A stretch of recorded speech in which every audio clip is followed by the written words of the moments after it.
हाँ तो मेरे प्यारे बच्चों, आपका बहुत बहुत स्वागत है एडवांस क्लासेज में।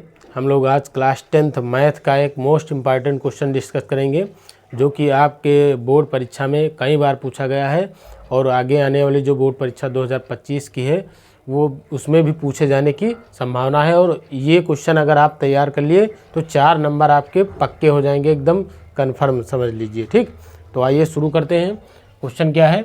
सिद्ध कीजिए कि दो संकेंद्रीय वृत्तों में बड़े वृत्त की जीवा जो छोटे वृत्त को स्पर्श करती है स्पर्श बिंदु पर समद्विभाजित होती है।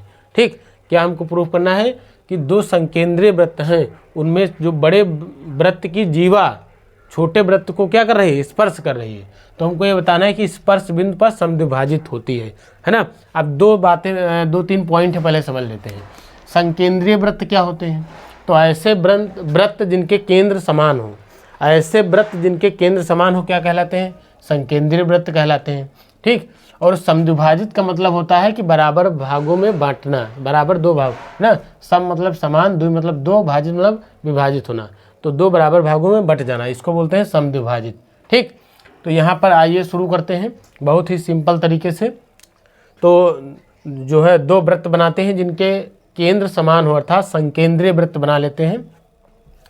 तो यहाँ पर इसका हल शुरू करेंगे हम लोग। ये देखिए, आपका ये बड़ा वृत्त हो गया, ठीक, और एक क्या बना लेंगे? छोटा वृत्त बना लेंगे, और इनके केंद्र ओ है, मतलब दोनों के उभयनिष्ठ केंद्र क्या है? ओ है। दोनों वृत्तों का उभयनिष्ठ केंद्र ओ है, यानी छोटा वृत्त और बड़ा वृत्त दोनों का केंद्र ओ है। और ये वृत्त ऐसे क्या कहलाते हैं? संकेंद्रीय वृत्त। तो ये दो संकेंद्रीय वृत्त हो गए। अब बड़े वृत्त की जीवा बनाएंगे जो छोटे वृत्त को स्पर्श करे। तो ये देखिए, ये हमने खींच लिया, इसका नाम रख देंगे ए बी। ठीक, तो ये बड़े वृत्त की तो जीवा है। जीवा क्या होती है?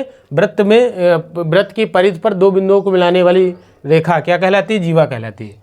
वृत्त की परिधि पर स्थित किन्हीं दो बिंदुओं को मिलाने वाली रेखा जीवा कहलाती है।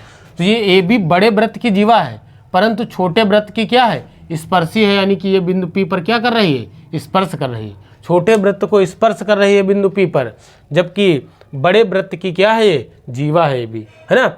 और हमको क्या प्रूफ करना है कि ये जो है स्पर्श बिंदु हमारा पी है, तो ये स्पर्श बिंदु पर दो भागों में बढ़ जाती है, अर्थात हमको दिखाना है कि पी ए बराबर होगा पी बी के, पी ए बराबर होगा पी बी, ये हमको प्रूफ करना है। ठीक, तो यहाँ पर देखिए बेटा, पी ए बराबर पी बी हमको दिखाना है। ठीक, तो सबसे पहले लिखेंगे दिया है ना। क्या लिखेंगे? दिया है। क्या दिया है हमको? तो क्या लिखेंगे कि बड़े वृत्त की जीवा ए बी, या इसे लिख दीजिए कि ए बी जो बड़े वृत्त की, ए बी जो बड़े वृत्त की क्या है? बड़े वृत्त की जीवा है, तथा बड़े वृत्त की जीवा है तथा छोटे वृत्त, ए बी जो बड़े वृत्त की जीवा है तथा छोटे वृत्त को बिंदु पी पर स्पर्श करती है, स्पर्श करती है। ठीक, क्या लिखेंगे? ए बी जो है बड़े वृत्त की जो जीवा है, ए बी जो बड़े वृत्त की जीवा है तथा छोटे वृत्त को बिंदु पी पर क्या कर रही है? स्पर्श कर रही है। ठीक, ये हमको दिया है। सिद्ध क्या करना है भैया? ये देखिए, सिद्ध करना है हमको, सिद्ध करना है कि जो है पी ए बराबर पी बी, पी ए बराबर क्या लाना है हमको? पी बी दिखाना है। पी ए बराबर होगा पी बी, यानी कि ये स्पर्श बिंदु पर क्या लिखा है? छोटे वृत्त को स्पर्श करती है, स्पर्श बिंदु पर समद्विभाजित होती है, यानी स्पर्श बिंदु पी पर दो भागों में बढ़ जाती है। तो हमको पी ए बराबर पी बी दिखाना है, ये सिद्ध करना है। ठीक, तो आ जाते हैं उपपत्ति। उपपत्ति यानी कि प्रूफ जिसको बोलते हैं, उपपत्ति, है ना। उपपत्ति, तो देखिए क्या कॉन्सेप्ट लगाएंगे। ठीक, इसको पहली बात तो देते हैं मिला, ये ओ को पी से मिलाया। रचना में आप लिख सकते हैं, या नहीं लिखेंगे तो कोई दिक्कत नहीं है, यहाँ पर लिख सकते हैं रचना में कि ओ को पी से मिलाया। ठीक, क्या लिखेंगे भैया? रचना में यहाँ एक पॉइंट लिख दीजिएगा। रचना में क्या लिखेंगे कि ओ को पी से मिलाया। ठीक, अगर आप नहीं लिखेंगे तब भी कोई दिक्कत नहीं है। तो ये देखिए, ओ को पी से अगर हम मिला देंगे तो ओ पी हमारी छोटे वृत्त की क्या बन जाएगी? त्रिज्या। छोटे वृत्त की ओ पी क्या बन जाएगी? त्रिज्या बन जाएगी। त्रिज्या क्या होती है? केंद्र से परिधि पर किसी भी बिंदु को मिलाने वाली रेखा त्रिज्या होती है है ना।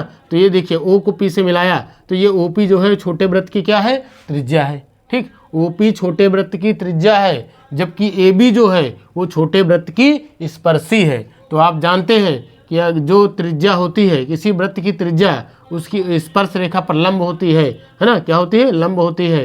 यानी कि यहाँ पर क्या बनेगा, 90 डिग्री का एंगल बनेगा। क्या बनेगा, तो यहाँ पर 90 डिग्री का एंगल बनेगा। ठीक, तो क्या लिखेंगे प्रूफ में, उत्पत्ति कहाँ क्या लिखेंगे, लिखेंगे चूंकि OP लंब है, OP लंब है किसके ऊपर, AB के ऊपर। OP लंब है AB पर। ठीक भैया, OP लंब है किस पर, AB पर। क्यों लंब है, इधर ब्रैकेट में लिख देंगे चूंकि वृत्त की त्रिज्या, क्या लिखेंगे, वृत्त की त्रिज्या, वृत्त की त्रिज्या स्पर्श रेखा पर लंब होती है। स्पर्श रेखा पर क्या होती है, लंब होती है ना। क्या लिख देंगे भैया, वृत्त की त्रिज्या स्पर्श रेखा पर लंब होती है, वृत्त की त्रिज्या स्पर्श रेखा पर लंब होती है, इसलिए OP लंब हो गई किसके ऊपर, AB के ऊपर। ठीक, परंतु यहाँ क्या लिखेंगे, परंतु हम जानते हैं, क्या जानते हैं हम लोग कि जो है केंद्र से जीवा पर डाला गया लंब, ये जो AB है ये बड़े वृत्त की जीवा भी तो है और बड़े वृत्त का केंद्र भी क्या है, O है। तो ये केंद्र से, इसके यहाँ 90 डिग्री का एंगल बनना है, यानी कि केंद्र O से बड़े वृत्त की जीवा AB पर डाला गया लंब है। OP क्या हो जाएगा, OP जो है जीवा AB पर डाला गया लंब भी तो हो जाएगा, है ना। तो क्या लिखेंगे, परंतु केंद्र से जीवा पर डाला गया लंब, है ना। क्या लिखेंगे, केंद्र से जीवा पर डाला गया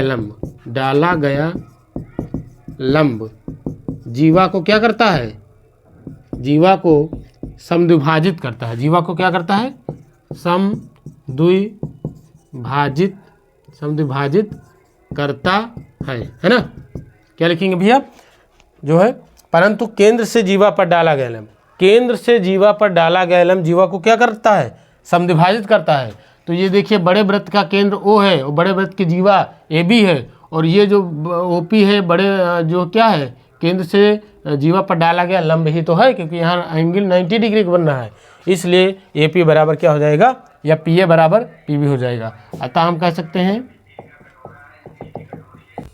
तो यहाँ पर PA बराबर PB हो जाएगा। क्यों, क्योंकि जो है केंद्र से जीवा पर डाला गया लंब जीवा को क्या करता है, समद्विभाजित करता है। तो बड़े वृत्त का केंद्र O है और बड़े वृत्त की जीवा AB है, और ये जो OP है ना, ये क्या है, लंब ही तो है, क्योंकि यहाँ 90 डिग्री बनना है। तो OP लंब है AB के ऊपर आता। हम कह सकते हैं कि केंद्र से जीवा पर डाला गया लंब जीवा को समद्विभाजित करता है, इसलिए PA बराबर क्या हो जाएगा, PB हो जाएगा। और यही हमको प्रूफ करना था, है ना। तो यहाँ पर क्या लिख देंगे कि प्रूव्ड हो गया, है ना। तो ये आपका क्वेश्चन हो गया। तो बच्चों इस तरीके से बच्चों बहुत ही आसान तरीके से इस क्वेश्चन को हम लोग कर सकते हैं। और ये क्वेश्चन आपका एग्जाम में 4 नंबर का आता है, 4 नंबर में पूछा गया है और पूछा जाएगा। ठीक, तो इसलिए इसको आप तैयार कर लीजिएगा। और इस क्वेश्चन को करने का एक और भी तरीका है बच्चों। क्या तरीका है वो, कि अगर हम O को A से मिला देते, O को B से मिला देते, ये रचना कर लेते। O को जैसे P से मिलाया है, O को A से मिला देते B से, तो यहाँ पर 2 त्रिभुज बन जाते। तो उन 2 त्रिभुजों को हम लोग क्या कर देते, फिर से सर्वांग सम कर देते। कैसे करते, यही O को A से मिलाते जब B से, तो OA बराबर OB हो जाता है, OP दोनों में कॉमन हो जाती है। यहाँ पर इधर 90 बनना है, इधर भी 90 बन जाता है। तो भुजा कोण भुजा की सर्वांग समता से 2 त्रिभुज क्या हो जाते, सर्वांग सम हो जाते। उस स्थिति में भी आपका AP बराबर या PA, AP कहो चाहे PA कहो, PA बराबर PB आ जाता। तो वैसे भी कर सकते थे, और उससे आसान तरीका ये है, इस तरीके से। इसमें सिर्फ 2 कॉन्सेप्ट लगे हैं। एक तो जो है जो केंद्र त्रिज्या जो होती है स्पर्श रेखा पर लंब होती है, एक ये कॉन्सेप्ट लगा। दूसरा केंद्र से जीवा पर डाला गया लंब जीवा को समद्विभाजित करता है। ठीक, तो ये आपका बहुत इंपॉर्टेंट क्वेश्चन है, इसको आप ज़बरदस्त तरीके से तैयार कर लीजिएगा। तो बेटा वीडियो पसंद आया होगा तो लाइक कर दीजिएगा, और अगर कोई प्रॉब्लम है तो कमेंट कीजिए, है ना। और जो है बाकी हमारे चैनल एडवांस क्लासेस को भैया सब्सक्राइब कर लीजिए, और इसी तरीके के वीडियो आपको इस चैनल के माध्यम से प्रोवाइड कराएंगे जो है, और जिससे आपकी आगामी बोर्ड परीक्षा 2025 कक्षा 10 गणित की जो है बहुत अच्छे तरीके से तैयारी होती रहे और आपका पेपर ज़बरदस्त हो जाए, है ना। तो वीडियो को लाइक कर दीजिएगा। धन्यवाद।